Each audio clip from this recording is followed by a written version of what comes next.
ভাইরে ভাই, ক্রিকেট দুনিয়ায় একে দেখলাম।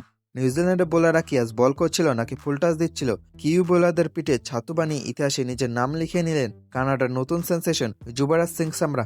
নামটা শুনে হয়তো ভাবছেন ভারতের সেই সিক্সার কিং যুবরাজ সিং ফিরে এসেছেন। না বাস, ইনি আমাদের কানাডা ঘরের ছেলে। 19 বছর বয়সেই এমন তাণ্ডব চালালেন যে ড্যারেল মিচেলদের কপালে এখন চিন্তার ভাঁজ। একটু খাতা কলম নিয়ে বসেন তো, কারণ রেকর্ডগুলো গুনতে আপনার সময় লাগবে। প্রথম রেকর্ড, টি-20 বিশ্বকাপের ইতিহাসে প্রথম অ্যাসোসিয়েট ক্রিকেটার হিসেবে সেঞ্চুরি, তা আবার যে সে দলের বিরুদ্ধে না, একেবারে নিউজিল্যান্ডের মতো ফুল মেম্বার টিমের সাথে। দ্বিতীয় রেকর্ড, মাত্র 19 বছর 141 দিন বয়সে টি-20 ক্যারিয়ারের প্রথম সেঞ্চুরি। তৃতীয় রেকর্ড, তিনি এখন টি-20 ক্রিকেটের ইতিহাসে তৃতীয় কনিষ্ঠ সেঞ্চুরিয়ান। সবচেয়ে বড় কথা কি জানেন? আইসিসি টুর্নামেন্টে সেঞ্চুরি করা সর্বকনিষ্ঠ ক্রিকেটার এখন এই সামরা। মানে রেকর্ড বইয়ের পাতা এখন সামরার দখলে। মাঠে যখন যুবরাজ সামরা নামলেন, নিউজিল্যান্ডের বোলাররা হয়তো ভেবেছিল পিচ্ছি ছেলে, 2-4টা বাউন্সার দিলেই প্যাভিলিয়নে ফিরে যাবে। কিন্তু সামরা তো অন্য মুড নিয়ে এসেছেন। নিউজিল্যান্ডের বোলারদের ওভারে যখন একের পর এক ছক্কা গ্যালারিতে যাচ্ছিল, তখন ধারাভাষ্যকরদের অবস্থা ছিল দেখার মতো। 19 বছরের একটা ছেলে কিউইদের নিয়ে রীতিমতো ছেলে খেলা করছে।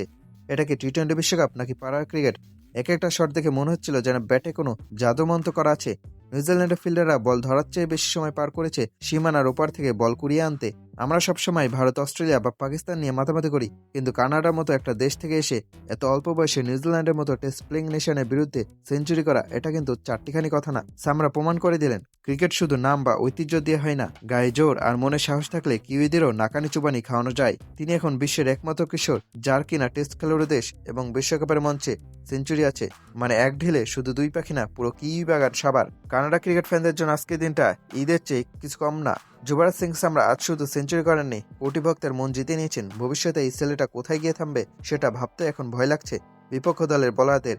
তো বন্ধুরা, সামরার এই ইনিংস নিয়ে আপনাদের মতামত কি? কিউই বোলারদের এভাবে পিটুনি খাওয়া দেখে আপনাদের কেমন লাগলো?